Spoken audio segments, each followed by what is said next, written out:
Moving on, we have verbs. Verbs are words that show action or state of being.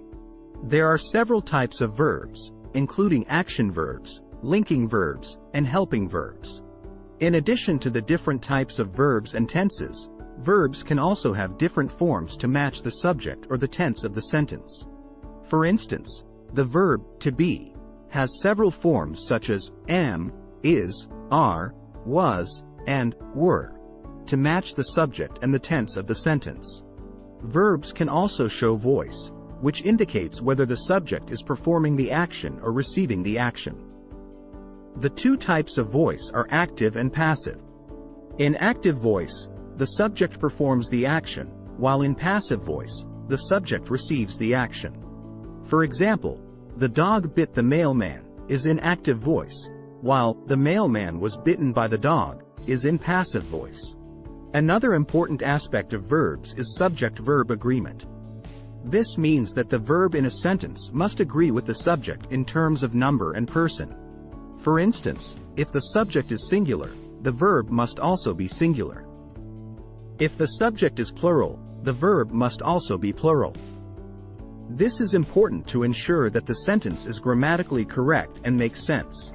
It is also important to use the correct verb tense in a sentence to accurately convey the timeline of events. For example, I will eat breakfast indicates that the action of eating breakfast will happen in the future, while I ate breakfast indicates that the action of eating breakfast has already happened in the past. Incorrect verb tense can result in confusion or miscommunication. In addition to their grammatical functions, verbs can also convey different tones and moods in writing. For example, using a strong and active verb can give a sense of urgency or importance to a sentence, while using a passive verb can convey a sense of passivity or inaction. Verbs can also be used in conjunction with adverbs to modify the verb, such as quickly ran or quietly whispered. This can add detail and specificity to the action being described in the sentence. It is also important to use the correct form of a verb in certain situations, such as using the past participle form in passive voice or using the infinitive form after certain verbs like want or need. Incorrect usage can result in errors or awkward phrasing in the sentence.